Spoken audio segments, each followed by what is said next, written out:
Apparently, the 49ers want me to talk about Brandon Aiyuk all offseason.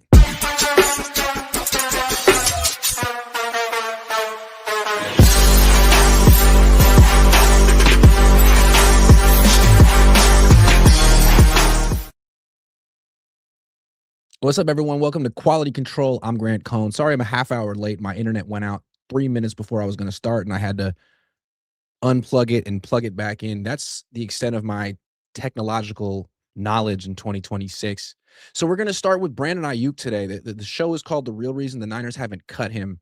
And I think it's an interesting development because, fans predictably are 100% backing the team, even though the team hasn't said what Brandon Aiyuk really did. So what the team wants to do is say that they're going to hold on to him as long as it's beneficial. They're going to cut him when it's beneficial to them. They're going to cut him at the right time for them. And in the meantime, they're going to try to trade him for a 7th-round pick, which is ridiculous because no one's trading a 7th-round pick for him. I bet you $100 no one's trading a 7th-round pick for him. No one wants that contract. That contract is just because they voided the guarantees doesn't mean it's not an expensive contract. If he's on the roster week 1, he's going to get paid all that money. So he won't be on the roster week 1. He won't be on anyone's roster week 1 with that contract. He's getting cut. And so the question is, what benefit do the Niners have for keeping him on another day? What are they actually benefiting from? I can't find anything other than making an emotional, angry decision, or that's the petty angle, or the scared angle, where you know he's going to go to Washington. And if he goes to Washington, if you cut him and he goes to Washington and he plays well, that's a fireable offense. No matter what you think of him as a person, even though, he's not Stephon Diggs. He's not Antonio Brown. He's not George Pickens. There's a lot of wide receivers who act a lot worse than Brandon. He just want to wear red shorts. Rehab away from the facility. So it seems to me that what they're doing, and I don't know if they know it, is just creating an incredibly negative situation that I profit from, that every content creator profits from. Let's talk about drama. Wasn't that what 2024 was all about? It was drama, right? Yeah, the Niners had OTAs today, but who cares? Let's talk about the Aiyuk drama. And last year, one of the things the Niners had going for them was the lack of drama, even though Aiyuk was part of it. They were talking about how the vibes were positive, right? Positive vibes. Everyone wants to be there. No negativity around the team. They talked about that last year, and it was real. Now you're bringing all that negativity back. The guy who doesn't want to be here, the guy you don't want, but you're holding him to get a 7th-round pick, maybe. All this drama to possibly, hopefully get a 7th-round pick. Is a 7th-round pick worth that much? You say, the Niners drafted Brock Purdy with a 7th-round pick. Yeah, but if they hadn't drafted Brock Purdy with the 7th-round pick, they could have signed him as an undrafted free agent. There's that. I don't think 7th-round picks are worth that much. So to me, again, this is just the Niners covering their asses. Because if they get a 7th-round pick for Brandon Aiyuk, so many people in the media, and maybe some of you guys will say, man, what a great job by the 49ers to get something for Brandon Aiyuk. As opposed to, can we step back and acknowledge that if they had traded Brandon Aiyuk in 2024 before Amon-Ra St. Brown got all that money and reset the market, he got $30 million a year. Before that happened, if they had traded him, they probably could have got a 1st-round pick, a late first. But even after Amon-Ra St. Brown reset the market and Aiyuk requested a trade and the Niners started exploring offers, they could have absolutely traded him for an early 2nd-round pick, which is essentially a late first. It's no different. They absolutely could have traded him for a top 40 pick at the time. That was less than 2 years ago. But they didn't because they don't ever know what they want to do. And they gave him all this money, immediately regretted it. He got hurt. And what they want you to think is that after he got hurt, he did something that was beyond the pale. I don't buy it. I don't. He must have done something that was against his contract, but I don't think he did anything that was like egregious, morally egregious, that makes him a monster. He violated his contract. I think the Niners wanted him to violate his contract. I think the Niners didn't want to give him the contract. Kyle did. They gave him the contract. He got hurt, and they had buyer's remorse because it's like, man, you weren't playing that well before you went down. Now you went down. Now there's a high likelihood you'll never be the player you were again, and we're paying you $30 million a year. We don't want to. So we're going to get out of the contract. And they did. And it's business. You could say that they, didn't do anything wrong. I'm not saying they did anything wrong, but what I would say is there is a double standard on this team for who gets treated like this and who doesn't. And it's the culture of the team, and I've been talking about it for years. There is a frat boy clique on this team. And if you're in the frat, if you're in the clique, you don't get treated like this. You get treated like a person if you're in that culture fit. If you're not, you get treated like a commodity. And people say, like, well, what's Brandon upset about? They paid him. Okay. You pay a commodity. Did they ever treat him like a person they valued or liked? No. They didn't like Brandon. He didn't fit in with the team. He didn't want to make nice with, the use checks and the Kittles and the McCaffreys and those players. He didn't want to party with them. He didn't want to, make TikToks with them. He didn't want to dance with them. He didn't want to goof around with them. That's his prerogative. I might not want to either. So since you don't bend the knee and kiss the hand of that crew and fit in with the culture, then you're expendable. They gave you the money. You should be happy. Well, they gave him the money, but they still didn't like him. He accepted the money, but he still didn't like them. And let's hear what TJ Houshmandzadeh had to say about Brandon Aiyuk and the 49ers culture. It was very interesting. Remember, this was Brandon Ayuk's personal coach. See what he said. Say, bro, if you wanted, the Niners are probably the most fun team in football over the last 6 years. So, like, if you're looking to have fun, name a more fun team. But I'll say this, Acho. I'll say this. That contract negotiation got real. It got real contentious. Yeah. It got real dirty behind the scenes. Yeah. I do know that. Yeah, the agent called me about it. Yeah. There was some things that the Niners were doing. Yep. That I'm like, it was dumb. Yeah. And so it pissed him off. He was willing to take less from other teams just because the Niners was doing dumb shit. Yeah. Yep. And so even though you signed a contract, and this what I'm happy that I'm signing this contract, but I'm still mad. Yeah. And so that's why you got to kind of be careful. You got to talk these things through when you sign this contract. Hey, we good? Everything all right? And so I just hope when he goes and signs with the Commanders that his love for the game, his passion for the game, because one thing, he has a discipline. He gonna work his ass off. That's one thing I will tell you. He is not gonna be one of them dudes that's gonna half step when it comes to preparing. He gonna work. I do know that. And so if he in, you got a real good player. It's just now when you get that real good player, are you gonna pay him like that real good player because of what just transpired? Okay, that's very interesting from TJ Houshmandzadeh. So he says that he knows for a fact that the Niners were, quote, doing some dumb shit in the negotiation, and that Aiyuk was willing to take less to go to another team. I'll tell you what happened. They were notified before Amon-Ra St. Brown got his deal that he was going to renegotiate, that he was going to reset the market. Aiyuk and his agent were willing to sign for $27 million before that. And they're like, look, if you wait, we're going to have no choice but to ask for 30. But we'll give it to you right now for 27. And the Niners thought they were bluffing. Amon-Ra's not going to reset the market. You're wrong. Well, they were right. And the Niners kicked and screamed about the wide receiver market that year. They weren't mad at Aiyuk. They were mad at the market. And they told him why he wasn't worth it and why, okay. Now, I'm sure they tell these things to George Kittle and Fred Warner and Nick Bosa in these negotiations, but it seems like the Niners have worked really hard to mend fences with those players after the hardball negotiations. Doesn't seem like they ever worked hard with Aiyuk because, again, he's not one of them. You're either in or you're out. And Aiyuk was never in. He doesn't have that many friends on the team. And if you're not making TikToks with the Kittles and the use checks, are you really a person? Do you really matter? I mean, Juwan Jennings wasn't making TikToks with the Kittles and the use checks. What happened to him? He gone. No extension. Expendable. Sorry, bud.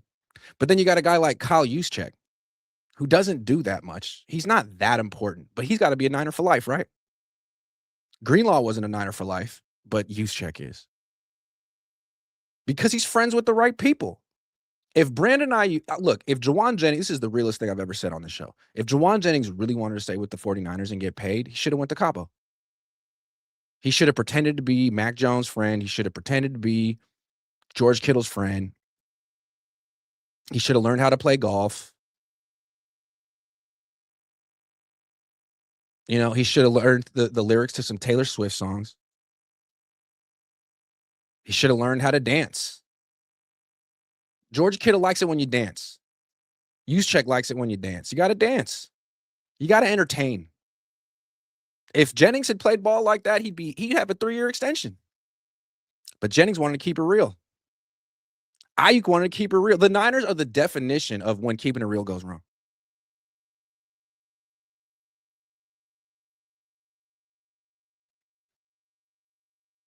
So look, I don't really care that the Niners are holding on to Aiyuk. In fact, I kind of like it. Selfishly, I want to keep talking about it. It's ridiculous, but it doesn't benefit them to hold on to Brandon Aiyuk. It's such a mistake. But then again, I can see why they're like, well, the other option is to cut him. He's going to go to Washington. He's going to play well. He's going to capture his love of the game with Jaden Daniels, and then we're going to look even worse. We're going to have to explain why we ran this dude off and why he's balling with Washington and he's happy and he's a consummate teammate. I mean, if Mike Evans balls out, then they don't have to worry about it. But how long is Mike Evans going to be good for? A month? A season? 2? Aiyuk's 20, not even 28 yet.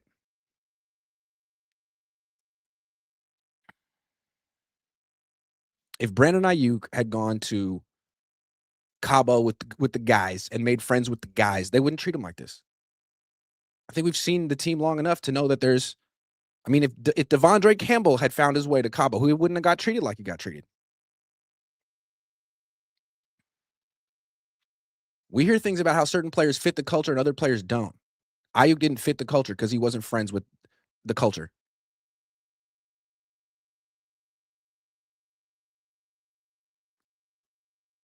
And again, like the Niners are trying to make it seem like Aiyuk did something that was beyond the pale. Did he? Or did he just get injured? Did he get injured? Did he have a contract that the bean counters didn't want to give him? And they're like, oh, man, he's never going to earn this contract. Now we got to get out of it. How are we getting out of it? Well, technically, if Aiyuk does XYZ, we get out of it. Well, you think Aiyuk will do XYZ? Absolutely. He doesn't like us. He doesn't want to be here. All right, cool. Well, let's let him do that. We'll get out. We'll void the guarantees. I mean, let's go back. I find this so interesting.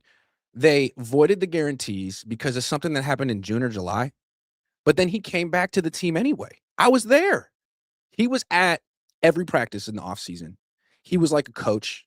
We talked to Leonard Hankerson. He said that Aiyuk was like a coach. He was helping all the players, talking to them in the drills, leading the position group in meetings like a coach. That's what Hankerson said. He was there every day. He was going on road trips. He was at preseason games. He was there with his wife. His wife was posting stuff on social media about the Niners like he was going to be there. He gave me a hug after a preseason game. He was watching the Niners play preseason. It seemed like he wanted to come back. But what I found interesting was like when Warner got hurt and when Warner would sit in the luxury boxes to watch the games, the camera would cut to Warner and put him on screen, the big screen, so that everyone could cheer. They never did that with Brandon Aiyuk. He was there, but the organization didn't make it. They didn't want you to know he was there. Why? Because they didn't want him to come back. He was never coming back. He wanted to come back. That's what I think is so interesting about this. The organization has insinuated and gotten fans to believe that Aiyuk didn't want to play for the Niners after he got hurt, that he ghosted him right off the bat after getting hurt. I don't believe that. I think they didn't want him to play. Because if he comes back and plays and gets hurt again, they got to keep paying him. They don't want to pay him another dime. It's personal. They don't like him. He doesn't like them. and they're betting against him making a full recovery. He came back. He's betting that he will make a full recovery. He was there. He was running around. He expected to get cleared. And they were saying stuff like, he looks great. He's working really hard. Remember John Lynch? He would get asked about this every week on KMBR. He looks great. I'm seeing him outside my window. He's working so hard.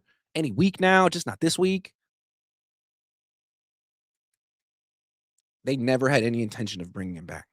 It was over. It almost feels like one giant humiliation ritual. But at the end of it, he goes to Washington, and the Niners just have to hope that Mike Evans does as well as Aiyuk does. That's all they can do. So for right now, they can sort of hold on and prevent Aiyuk from getting a head start with his next team, whatever. But eventually he'll go. I don't think Aiyuk really cares that the Niners are holding on to him. It's like, okay, I'm still going to talk to Jaden Daniels on the phone. He's still going to give me the playbook. I'm still going to learn. I'm still going to, I mean, whatever. You can mess with me. You can keep messing with my career if you want. Thanks. Treating me like some useless commodity that you don't care about anymore. I'm telling you, players, look at this stuff. If you like going to Cabo and playing golf and dancing with Kyle Juszczyk, come to the 49ers. Isn't that what's interesting about the TJ Houshmandzadeh thing and Emmanuel Acho?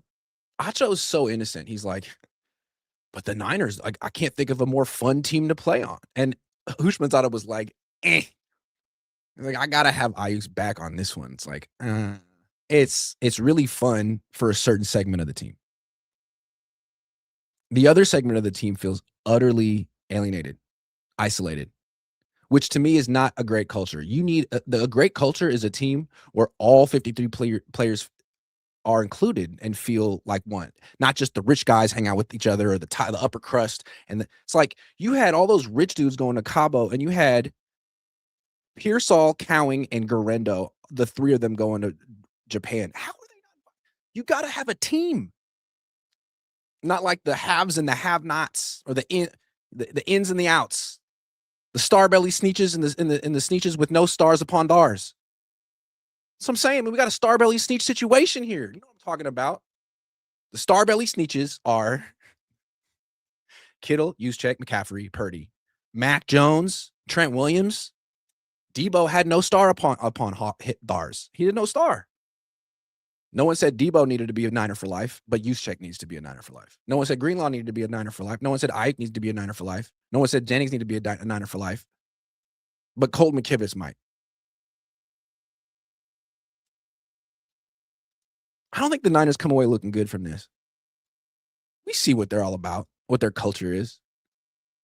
We see how narrow it is and how difficult it is to fit in, whose butt you got to kiss. Aiyuk was literally fighting Fred Warner in practice. He's not going to kiss Juszczyk's butt in Cabo. Not going to happen. And that's what you want. Those are the kind of players you want in this team. No wonder you've never won a Super Bowl. Again, main point, Niners say they're going to cut him when it suits them. The best time for the Niners to cut Brandon Aiyuk was last week. The second best time for the Niners to cut Brandon Aiyuk is right now. The best time for the Niners to cut Brandon Aiyuk is the present. If they don't do it today, the best time would be tomorrow. But they won't, because they want me to talk about Brandon Aiyuk every time. I hope he's still on the team when they open up for OTAs. Will he be there? What if he shows up? Can they prevent him from showing up? Wouldn't that be fucking hilarious if he showed up? I think Brandon Aiyuk's a bigger troll than me. I don't know what he's going to do. What if he just drives around the practice facility really fast?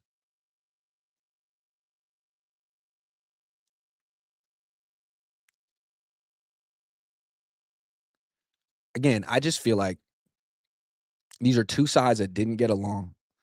You got the John Lynch, Torrey Pines, Kyle Shanahan, dad grew up in the NFL, and Brandon Aiyuk.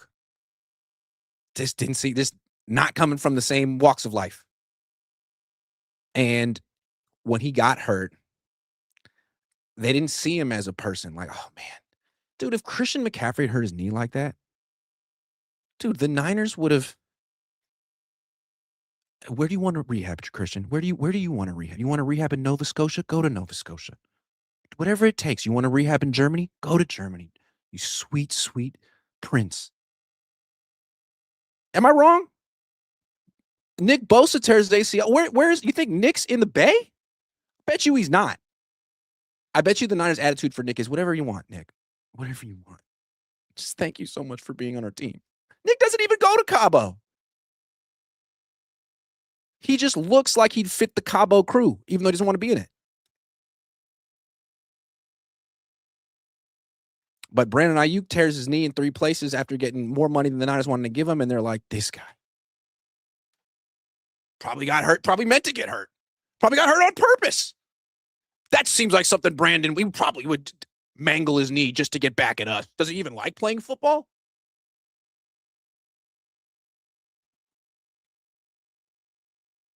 Am I wrong? You guys don't care at all, man. I've been talking about this for 20 minutes. Niner fans really don't care about Brandon Aiyuk, which I like. Why? What did he do? He didn't want to play for your team anymore? That's why you don't like him? I don't want to play for your team either. You like me? I refuse to play for the 49ers. But I will sign with the Washington Commanders if they give me $10. So what does that say about your culture? Zach Garza, new member. Thank you, Zach Garza. Benno's Good says if Niners trade a second and a 2027 first for Crosby, draft O-line with first 2 picks, could they win a Super Bowl this year? Do you think Lynch has the balls? I do think they could win a Super Bowl this year, and I don't think Lynch has the balls. No. Niners play Commanders this season. Oh, man, it's going to be good, says XG365. SRT Young 415 says, anyone disagreeing with you on this point or saying that you're making up BS, ask them to explain why Trent Taylor is on the team. Frat boy culture.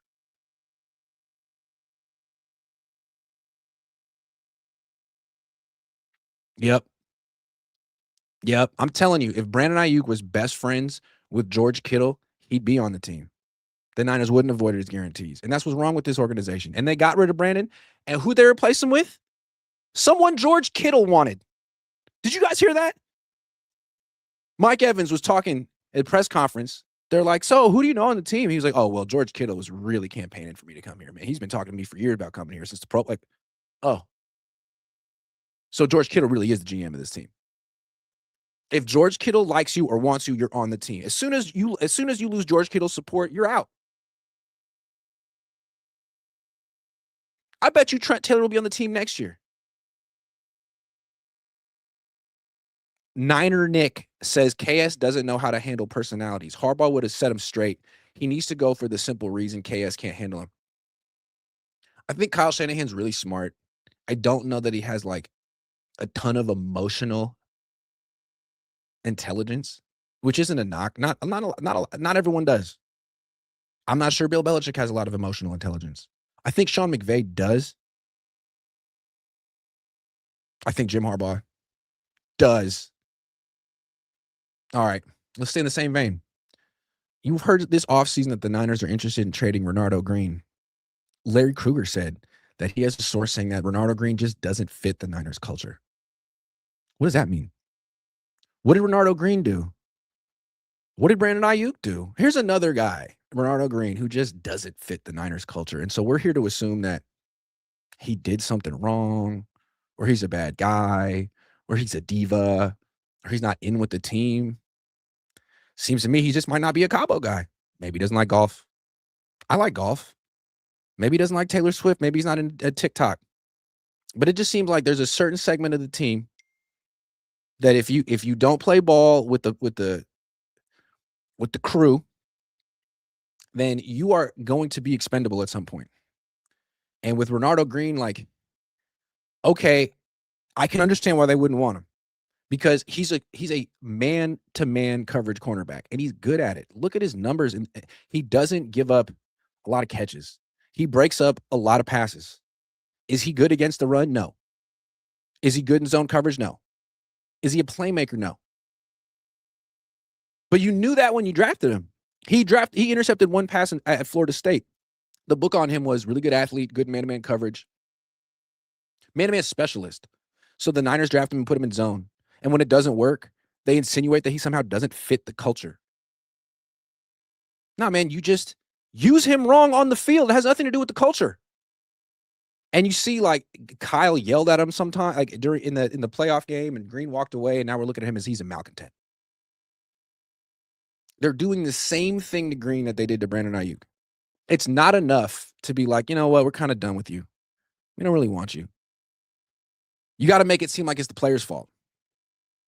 It's not like, hey, we like Renardo. Renardo's a good player, but we drafted him for the wrong reasons. We took him when Nick Sorensen was the DC, and he thought he was a nickel. We had him playing in the slot. Then we realized real quickly he's not that. We moved him back outside. We're trying to teach him how to play cover 3, cover 4, but he's more of a man-to-man guy, and that's on us. So we took him with a second-round pick, and we're probably going to have to, if we trade him, which we want to, we're probably going to have to trade him for a 4th-round pick because we misused him and bungled his value. But that's on us. It doesn't reflect on Renardo. Good guy, worked hard, wish him the best. It's our fault. We own that. That's not what the Niners do. That's the truth. But they spin it as it's something Renardo did. Something Renardo did. Can't tell you what. Just kind of insinuate that he's not really one of us. It's not really one of us. When we all go out and watch movies together and eat bonbons, he doesn't want to eat bonbons with the rest of us. Not a bonbon guy. And we judge him for that.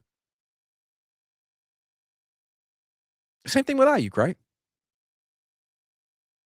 You can't just say, well, we paid him more than we wanted to, and then he hurt his knee, and then we really didn't want to pay him $30 million a year anymore. So, we stopped. We stopped paying him. We found a way. It's like, no, Aiyuk did something wrong. He didn't rehab the way we wanted him to. He gave me a dirty look. He called me a name. Like, okay. It's his fault. It's Renardo's fault. It was Devondre Campbell's fault. You have all these poor culture fits, and it's not because your culture's great. I just keep coming back to what Acho said. It was so funny. That seems like the most fun team in the league because Acho wants to be in Cabo. If Acho was on the Niners, man, he'd be kissing Kittle's ass. Hey, can I come? Hey, can I come? I play golf. I'm a Republican. Hey. What are we doing? What are we doing? I voted for Trump. What are we doing? What are we doing? Kittle's like, I don't know, man. We're good over here. Hushmanzada's like, I think it's only fun for certain people. Other people seem to hate it. Have you noticed? Renardo Green seems like he hates being on the Niners. Have you noticed? How many friends does Renardo Green have on the team? I feel there's some of these people that come to the Niners and they're like, what is this? I'm 24. I'm 25. The team is run by 35-year-olds who've been here forever and are really insecure about people taking their spot and are very politically specific. Strange time. This is a team that doesn't want to get old, that doesn't want to get younger. They don't value their youth. They don't try to develop their youth. They just try to scapegoat their youth. They should probably, if I were them, I'd hold on to Renardo Green. I think he's a good player. And the Niners have a track record of getting rid of cornerbacks and then going on to having pretty good careers. They should keep Renardo Green. He's a good player. Also, I like Deommodore Lenoir. Renardo Green doesn't fit the culture because he rolled his eyes at Kyle Shanahan one time. What about Deommodore Lenoir? He says whatever he wants to say all the time. You think Kyle Shanahan wants him to say half the things he says? Probably not. He had that running with the cops last year. Not to bring up old stuff, but Lenoir's in. They like Lenoir, right? Bosa likes him. Bosa likes Lenoir. He said it a million times. One of his favorite teammates. So he's in.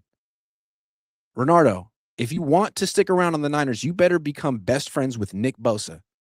I don't know how to do that. Move to Florida. You're from Florida. Learn how to go fishing with him. Maybe he doesn't like fishing. That's the thing. You think Renardo Green could call up Nick Bosa and be like, hey, Nick, let's get lunch?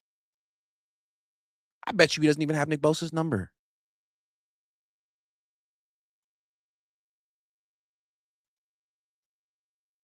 You know who does have Nick Bosa's number, though? Trent Taylor. All right, I got one more thing to talk about, and then we're going to get off this stuff. I know you hate it. I'm sorry. But I got some super chats. Chaviolia says, what will happen first? Niners winning a Super Bowl in the next 10 years or a cure to male pattern baldness? That's a neither.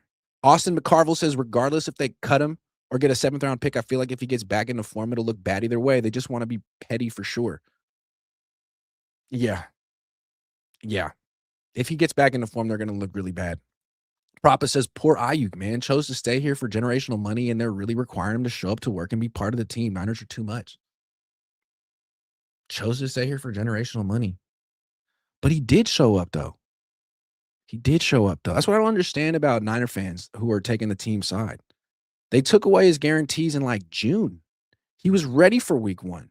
He was there all offseason, all training camp. He wanted to play. They didn't want to play him. And then, so last thing, what was the ultimate thing that got that put him over the edge? I wanted to talk about that. Let's go back. Why the Niners? So what was it that put Aiyuk over the edge? It wasn't the guarantees. They took away his guarantees, and he said, all right, well, I'm still going to play. You're still going to pay me. It might be guaranteed, but I want to play football. You're going to pay me. He came back. He was working. He was rehabbing. They talked about him rehabbing. They said he was a consummate leader and pro. They said all the right things, right? John Lynch and Kyle Shanahan said he was working his ass off and very close to coming back. And he was there. And we saw him on the road, before games, at home. We saw it. If it was months, it was July to October. And then all of a sudden, he stopped showing up. What set him off? Was it the Niners wouldn't give him back his guarantees? I don't know, maybe. I do remember I was in Tampa. I'm not sure he went to the Tampa game. But I was in Tampa, and there's a report that came out from NBC Sports Bay Area. I believe it was Jennifer Lee Chan, who said that Brandon Aiyuk had removed all of his 49ers stuff from his social media platforms. And then people came out and were like, well, nah, it's bogus. Like he removed that stuff years ago and never put it back. There was this whole report on NBC Sports Bay Area that Aiyuk was disgruntled and Aiyuk wanted out. And I feel like we never heard from him again. So either that was true or it wasn't true and it pissed him off and he wondered, like, where is this coming from? And now you're like, because NBC Sports Bay Area is sort of like Niners media adjacent. They're partners with Niners media.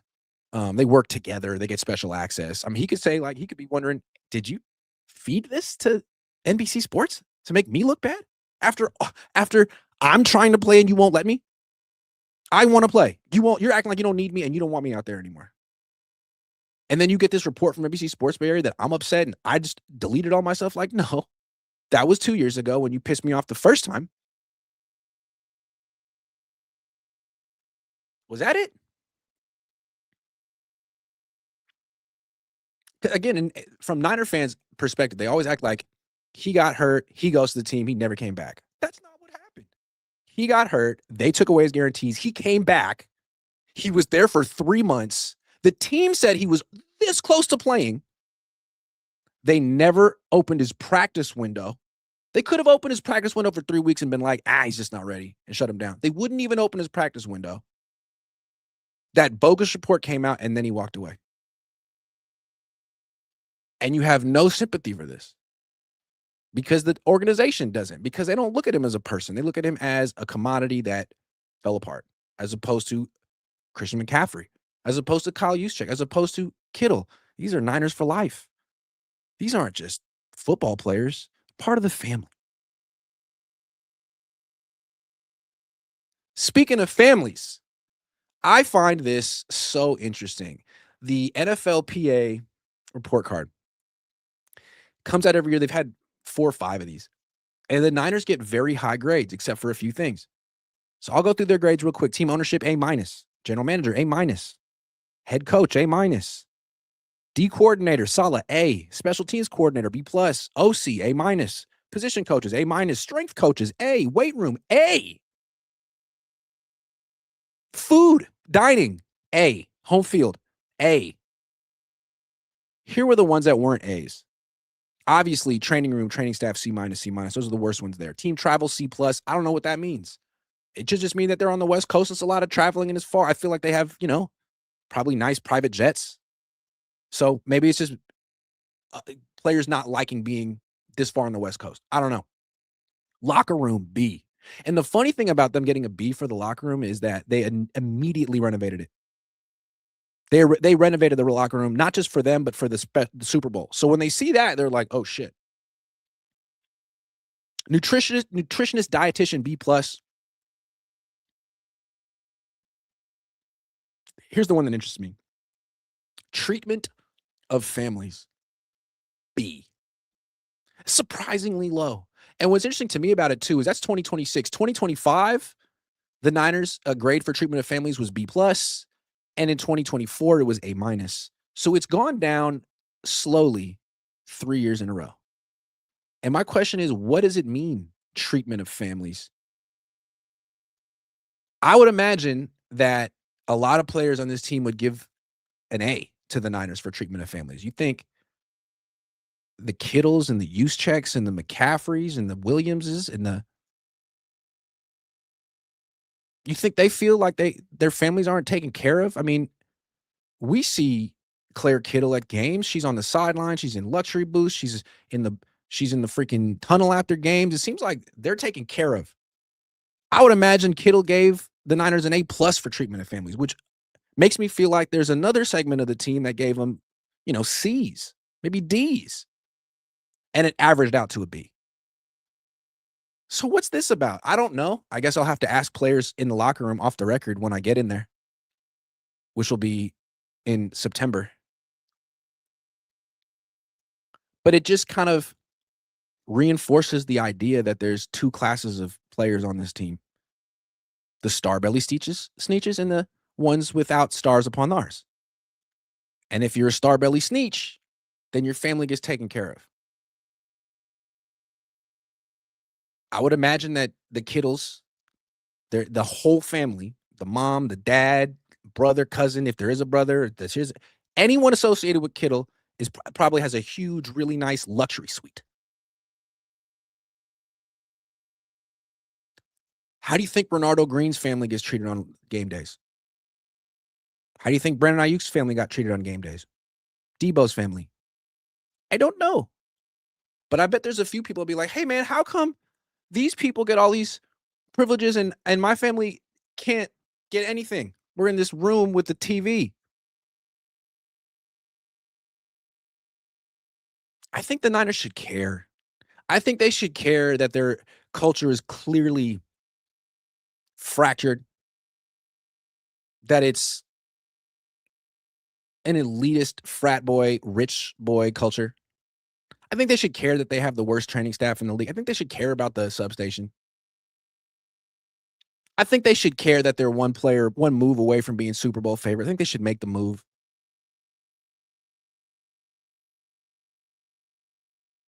I think they should care that they got to be on treatment of families and they should do something to improve it. They've gotten this grade has gone down 3 years in a row. That should be unacceptable.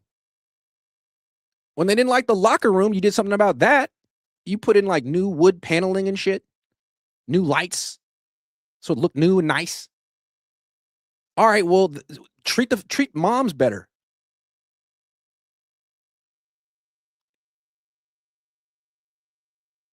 So when you hear these weird reports about certain players maybe being available or maybe requesting trades, and I won't use any names, but if you've been watching me for the last few months, you know who I'm talking about.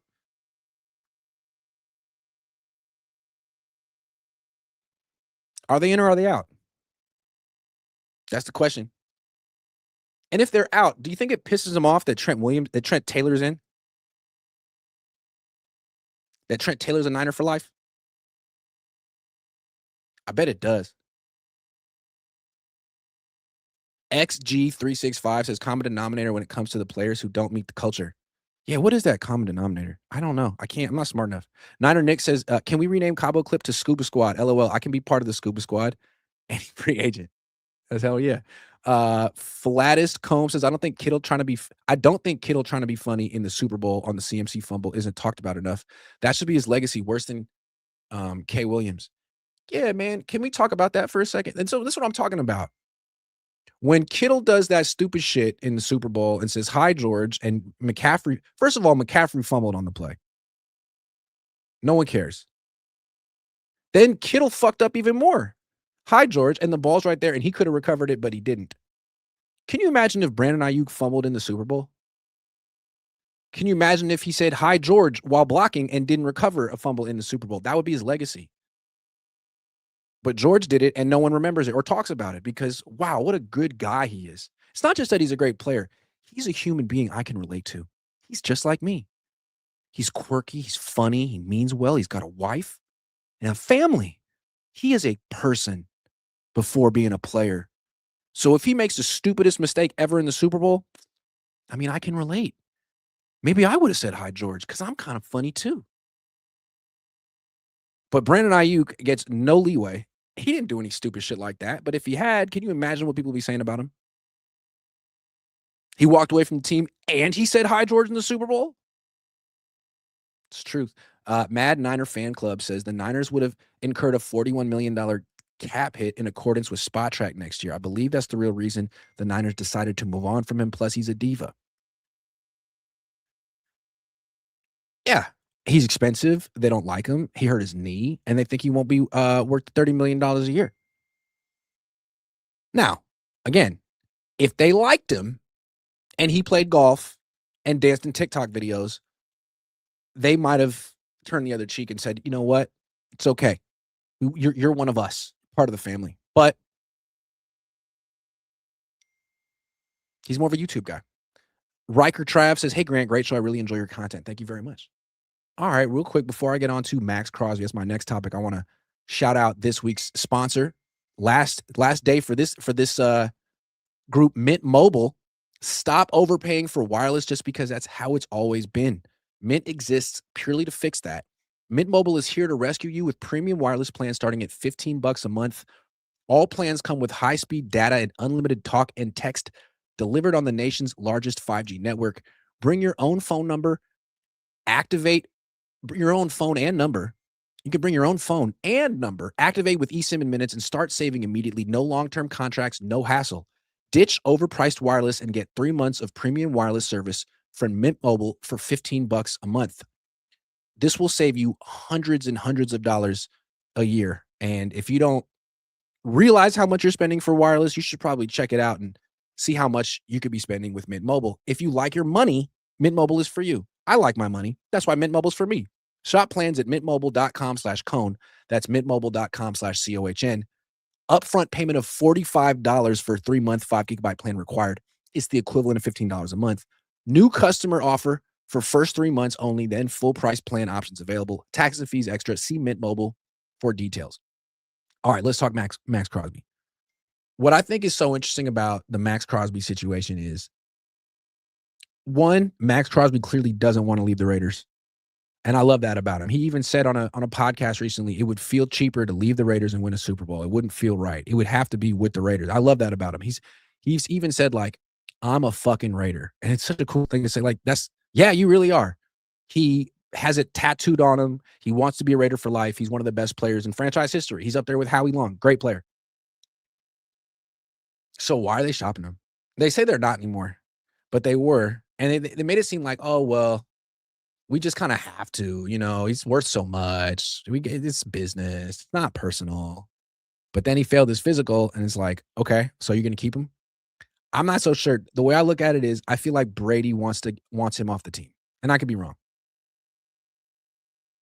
So let's see. I'm saying it publicly. I think Brady wants him off the team. Let's see if I'm wrong. That's why I think the Niners should be persistent here, because there was never really a good reason to trade Maxx Crosby in the first place. He's a great player. You're not going to get equal value for him, even if you get 2 first-round picks. You're going to mess up the picks. You're not drafting Maxx Crosby again.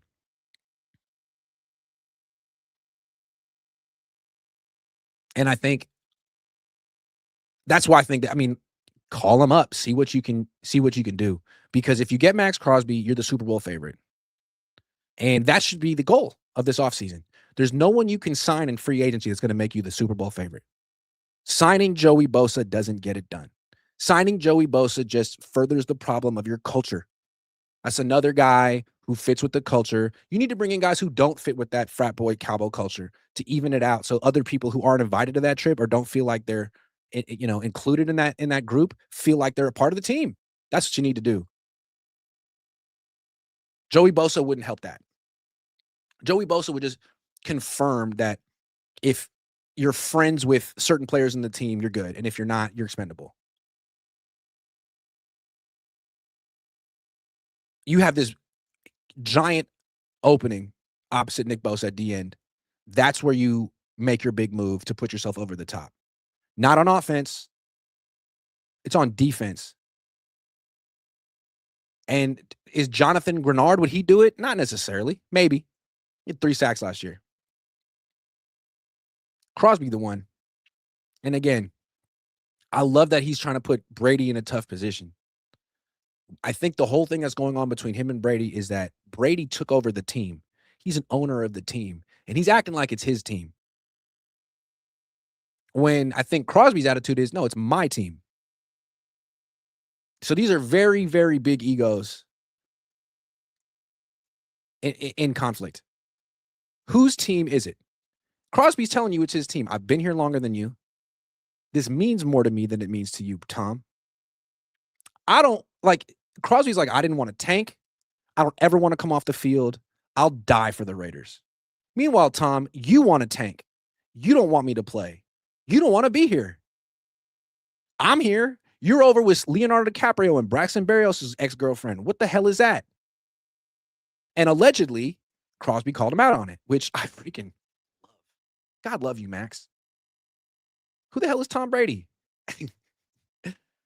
Who the hell is Tom Brady? Now, and Brady couldn't take it? Max was right, allegedly.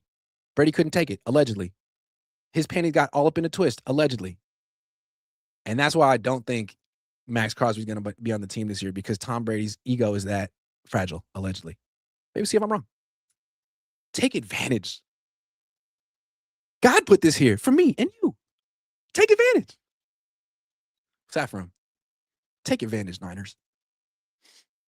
He's just, now, does he want to play for you? Maybe not. But Tom Brady, people be like, oh, Maxx Crosby, Mark Davis hates the Niners. He would never trade with the Niners. Tom Brady seems to love him. Did you see the rise of the Niners? He said he was on the, he said we every time he talked about the Niners. I never heard him say we when he talked about the Raiders. Unless you speak in French. Unless he said oui, bien sûr. Which maybe he does sometimes when he's hanging out with Braxton Berrios. Braxton Berrios.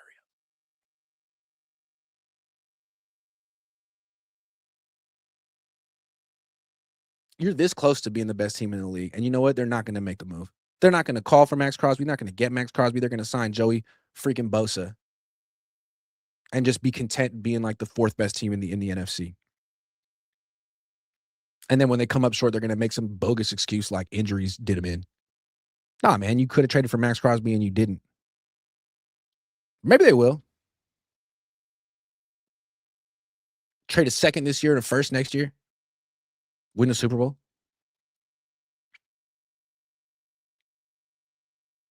All right, let's go in a different direction. The second-year player on the team that's on the verge of breaking out. The Niners haven't drafted so well the last couple of years, but if there's one player in this draft from last year who's going to make a big leap this year, who do you think it is? Mykel Williams? I don't think it's going to be Mykel Williams. I think if he's going to make a big leap, it's going to come later in his career. He's still really young. He's going to miss most of the offseason. He needs to work on pass rush moves. I don't think he's going to get the opportunity this year. If he makes a big leap, I think it's going to be when he's like 26 or 27. Remember how Eric Armstead finally put it all together in his 5th year in the NFL? I think that's going to be Mykel Williams if he ever puts it all together. So not Mykel. Alfred Collins has an opportunity. He's a good player. But since they got Oso Odigizua, I think Collins is going to essentially be a 2-down player. On 3rd down, it's going to be Odigizua and Mykel Williams, or frankly, what's his face? Keon White, assuming his foot's okay. Keon White's a better pass rusher right now than Mykel Williams. So I don't know if it's going to be Alfred Collins. He already was pretty good last year. I'm not sure that he's going to be that much different. Upton Stout could be him. Good player. I'm not sure how high his ceiling is, and I think he already kind of showed you what he could do last year. I don't know if he's going to make a significantly bigger impact next year than he did this year. Maybe.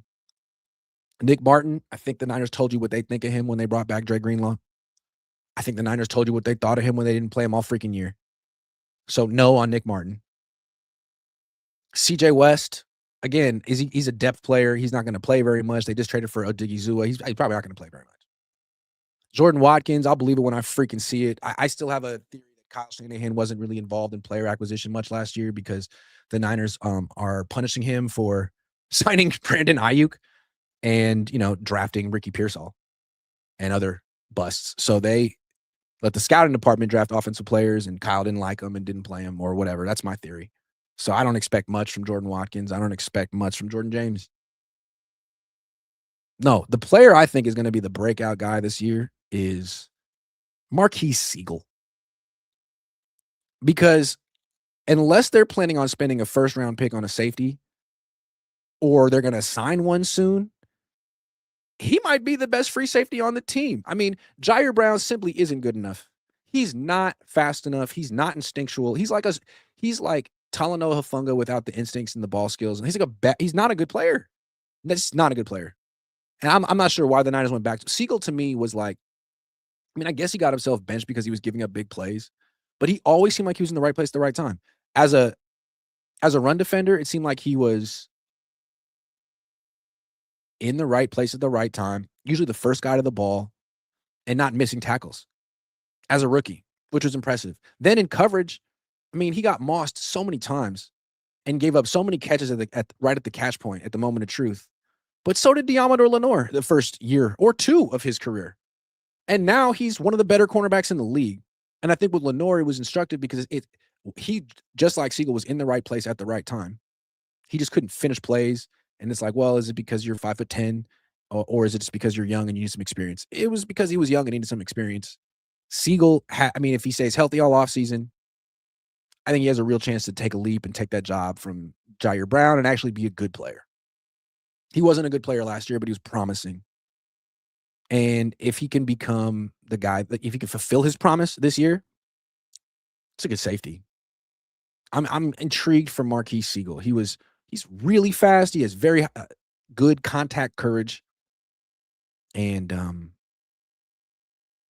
I think he's what you want in a free safety. We'll see if he can be a playmaker as well.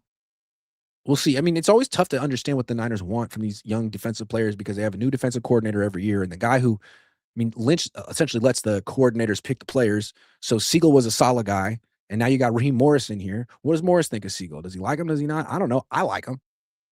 I like Renardo Green. I'm not sure that anyone in the Niners does because, again, is he into Topgolf? Renardo, if you're not willing to go to Topgolf with the guys, then maybe they're going to have to find some reason to ruin your reputation and slander you. That's how it works, man. It's business 101. Sorry. All right, I want to talk about Trey Lance and Justin Fields, but first, again, last day of my sponsorship with AG1, which of course I can't find right now. Hold on. Here it is. I got it.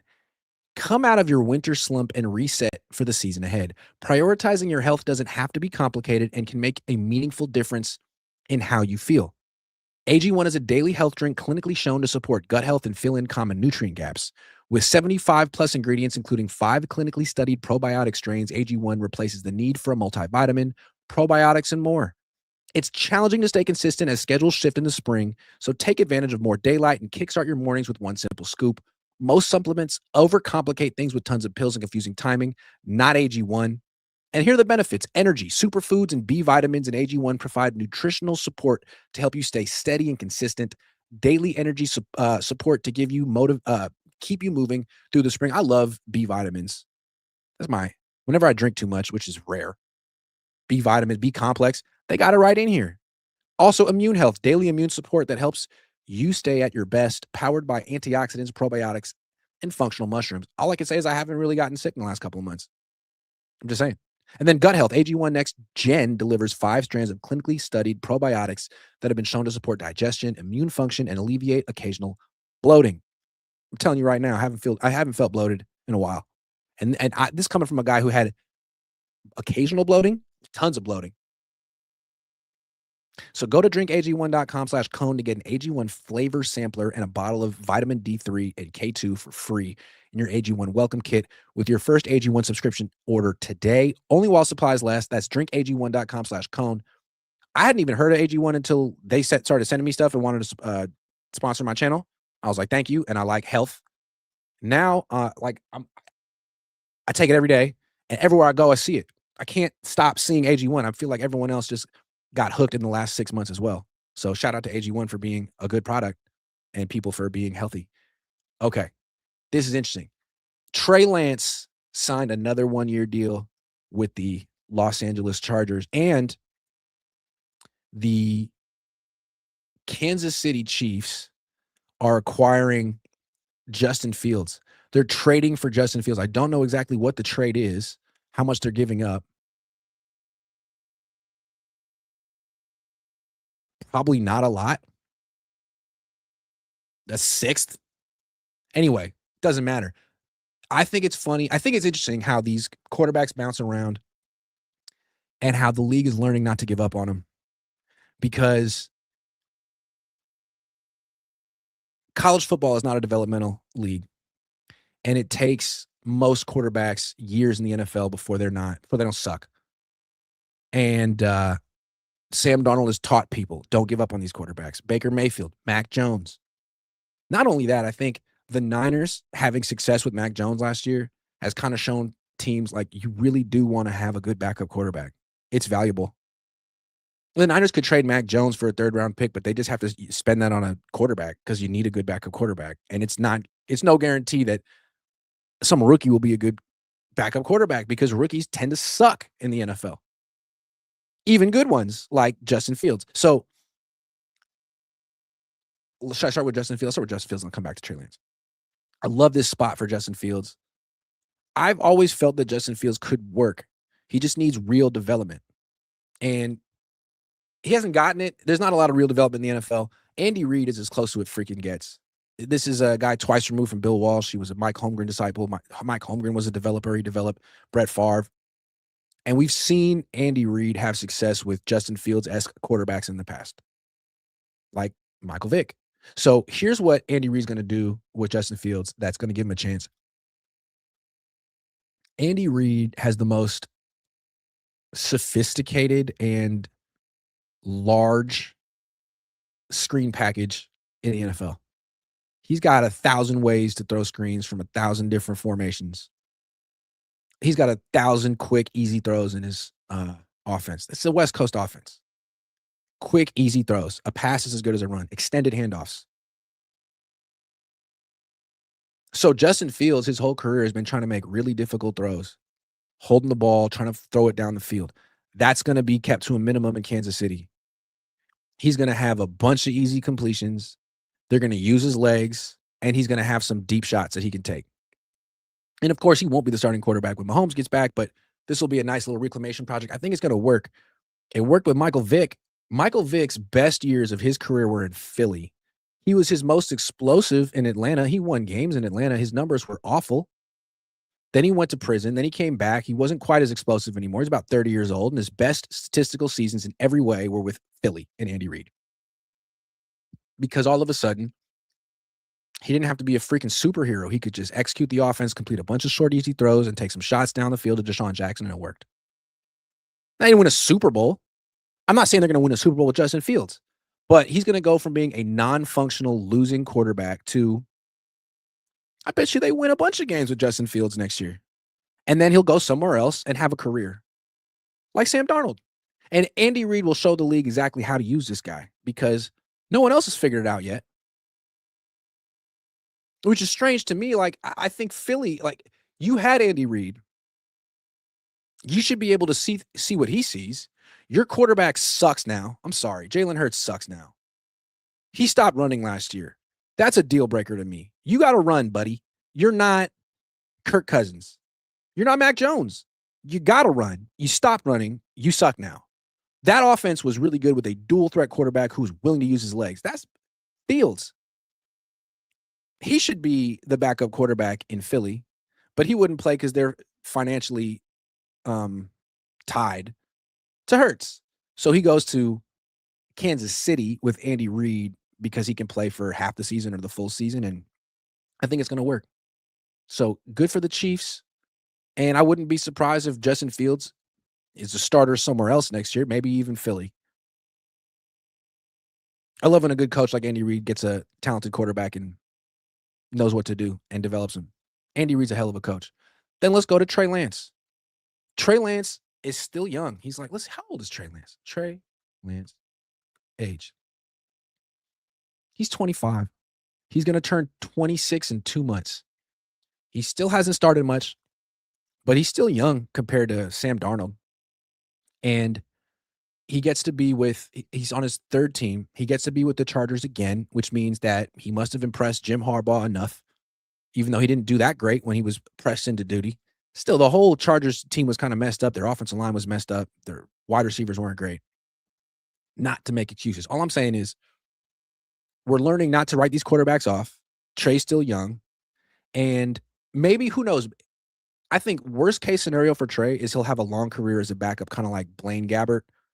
You know, a guy who was drafted high, big dude, strong arms, smart guy, hard worker, earnest person, just isn't particularly accurate and not really that fast, even though they're like a mobile quarterback. Could be Lance. Or he could be like Darnold, who has a miserable first 5-6 years of his career and then just at 27, 28, matures, finds himself in the right situation and becomes pretty good.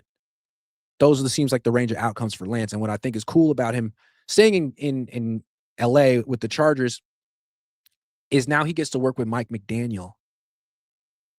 Isn't that interesting? Mike McDaniel was with the Niners in 2021 when the Niners drafted Lance. His rookie year, Mike McDaniel was their offensive coordinator. And his rookie year might have been his best year. He looked good in training camp he looked good in preseason before he broke his finger. And then he came back and played against Arizona without a running back and a broken finger and nearly won, outplayed Kyler. Then he came back at the end of the season when Jimmy was hurt and they had a must-win freaking game, the only game that George Kittle ever suited up with Trey Lance. Sure, that's a coincidence. And he won. He played well. He completed like 70% of his throws. And again, Mike McDaniel was the offensive coordinator of that team. Then the next year he comes back, plays the first game in a freaking monsoon, looks terrible. Second game, breaks his ankle, running between the tackles like Tim Tebow in the second quarter. That had nothing to do with Mike McDaniel. That was Kyle Shanahan, who is a good coach, but frankly isn't as creative as Mike McDaniel. Might be a better coach than Mike McDaniel. I don't know. Might be a better leader than Mike McDaniel. I don't know. Not as creative as Mike McDaniel. When Mike McDaniel was with the Niners, he had this whole vision for the running game in particular, and the Niners running game was so advanced. Since he's left, I don't feel like their running game is advanced. I mean, they haven't been able to run the ball effectively the last 2 seasons. And when they did run the ball effectively in 2022 and 23, it seemed like it was because Christian McCaffrey was at his absolute peak and prime and he could do things that other people couldn't. So when they drafted Lance, I imagine Mike McDaniel had some ideas for creative ways that he could integrate Lance into the offense and sort of, improve the run game. Then McDaniel left. Then Lance got hurt. Then he bounced around. Now he's reunited with McDaniel. I would imagine Jim Harbaugh talked to McDaniel about it. Hey, we got Lance. He's a free agent. I liked him. What do you think? I mean, you had him as a rookie. If you don't like him, if you don't think he fits your system, let's get someone like, Zach Wilson or Justin Fields or someone else, Mac Jones. I would imagine he was like, no, actually, I like him. I wanted him. He's a hard worker. He's a good kid. They got him hurt. They didn't really know how to use him. Kyle didn't really have a plan for him. I did have a plan for him. Now, I'm not saying he'll end up being Lamar Jackson, but it seems like McDaniel and Harbaugh value him and feel like there's something there still. And I'm not saying the Niners messed up by getting rid of him because clearly they didn't. I mean, Brock Purdy is better than Trey Lance and Mac Jones is better than Trey Lance. And two quarterbacks that's all you need. So goodbye. And I think Mac Jones is a better fit for Kyle Shanahan than Trey Lance ever was. And so was Brock Purdy. So this isn't like to dunk on the Niners and be like, oh, they messed up. No, this is to say that I've been saying this, but I think they should hold on to Mac Jones. I think the backup quarterback spot is very valuable, and people aren't talking about it enough. You have to have a good backup quarterback. Quarterbacks get hurt all the time. It's a long season. Offensive lines aren't that good, and these play callers aren't that good at protecting quarterbacks. It's a brutal game. All these rules don't necessarily protect. All these rule changes don't necessarily protect the quarterbacks. You need a good backup. Even the Chiefs do. The Niners have one. So now, if their injury-prone quarterback gets injured again, they're okay. If they get rid of Mac Jones, who are they replacing him with? Someone from the draft, a rookie? Someone who'll be good in 5 years?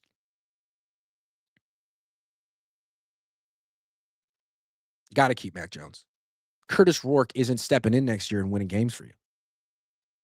And here's the thing. Brock Purdy isn't playing 17 games next year. Most quarterbacks don't.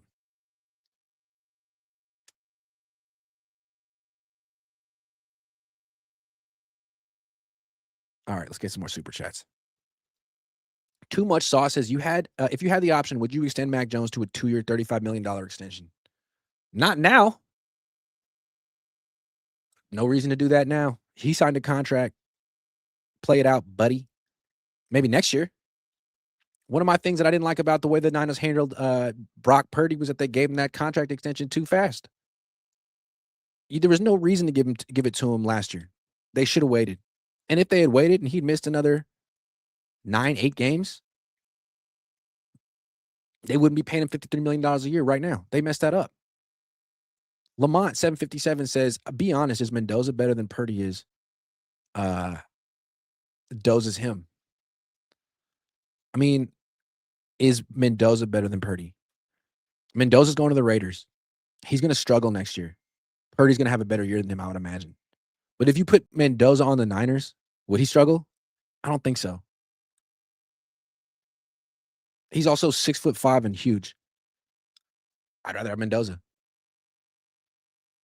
TVYT143 says, is the Cabo crew and their significant others a little too old to be acting like that, being cliquey, posting TikToks and shit? Yeah, I would say so. A little too old. But doesn't it kind of feel like old players trying to seem young? Like, hey, age ain't nothing but a number, and we're still young at heart, and da-da-da-da-da. DBZ Warlord says, Lombardi said he's the big leagues, and you're single A. He did say that. I love that about him. It's true. He's the big leagues. Lamont 757 says, is Raiders coach better than Kyle Kubiak? Got a chip. Yeah, Kubiak does have a chip. It's true. He didn't blow it like Kyle did. Mad Niner Fan Club says, trading DeForest Buckner for a first was one of the dumbest and costliest mistakes the Niners ever made. Cost them a Super Bowl, in my opinion. Trading Buckner, extending Aiyuk, not trading Aiyuk, extending Debo. They've made some. I've been trading for Trey Lance. They've made some doozies. Zach Garza says, is Jalen Carter still an option? D-line needs a fourth quarter closer up front. I'd rather get a DN than another D tackle, personally, but they're both good players. I'm not sure if he's still an option. Jimmy G Spot says, if Purdy gets hurt again, you think they will want to restructure his contract? If Mac comes again and does well, now what? Return to the Mac. That's a good point. Purdy has a guarantee that triggers next year on April 1st or something that guarantees him like $55 million in 2028. He's got to play most of the season and play well for the Niners to want to give him that. Although, again, you know what I mean? If he were different and he wasn't super duper friends with Kittle, you figure the Niners might play hardball with Brandon, right? With that's how it works. That's the whole point of the show.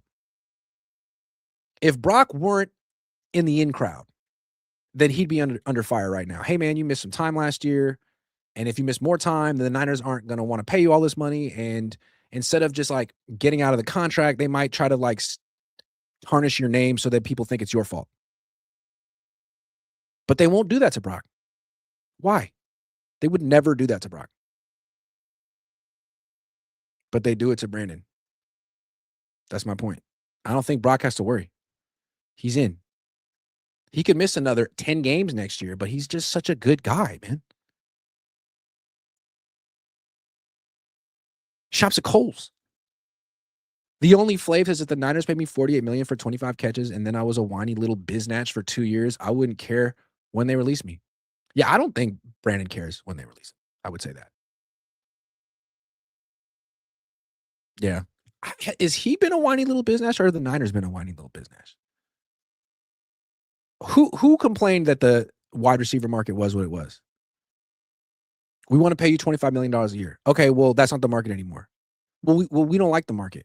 Oh, we'll take it up with the freaking market, man. This is the market. Who was whiny about it? I want to get paid what I'm worth. Hey, when Trent Williams says I want to get paid what I'm worth, does anyone call him whiny? When the Niners jump up and down and hold their breath and say we're not going to pay you what you're worth because we don't want to, is that not whiny? I think it's so funny how fans see things the way ownership does.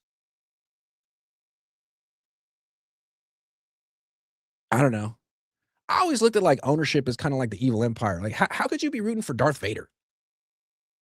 You take their story for really? But that's being a sports fan, right? You essentially root for the evil empire, especially if you're a Niner fan.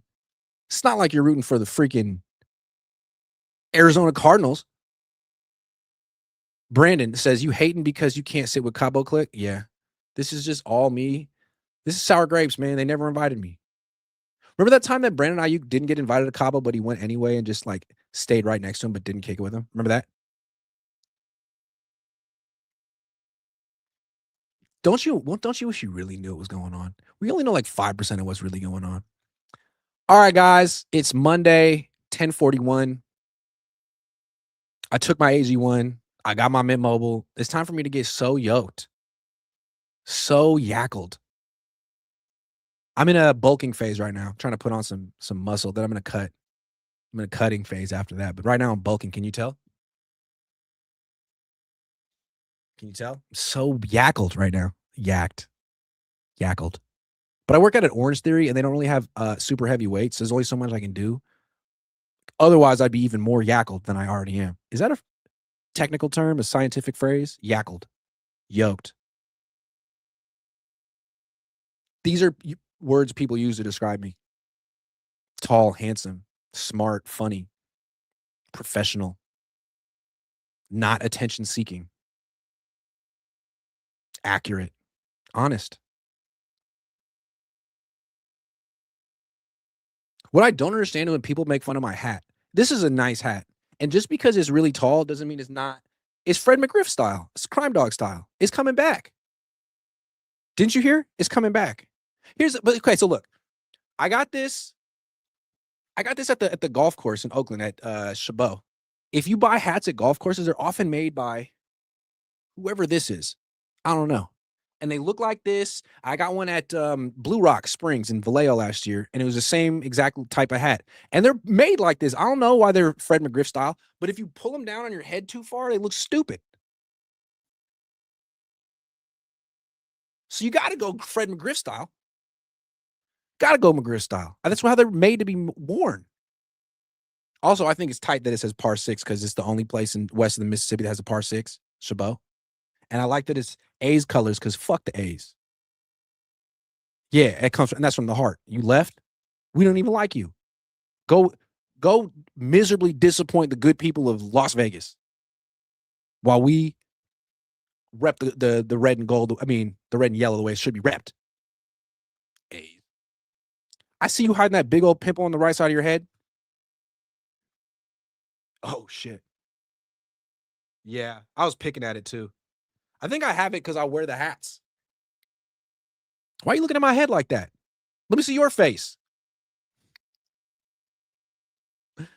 Karthik donates $1. Holla. Hey, thank you so much for watching. Karthik, thanks for 99 cents. I appreciate you. Brandon, the only Flav. But when you say you're the only Flav, I mean, what about Flavor Flav? He was the original Flav. You're Flav 2.0. The only Flav. How could you take that from Flavor Flav? He was flaving it up. He was cold lamping before you were born. Cold lamping. I'm about to go cold lamp right now.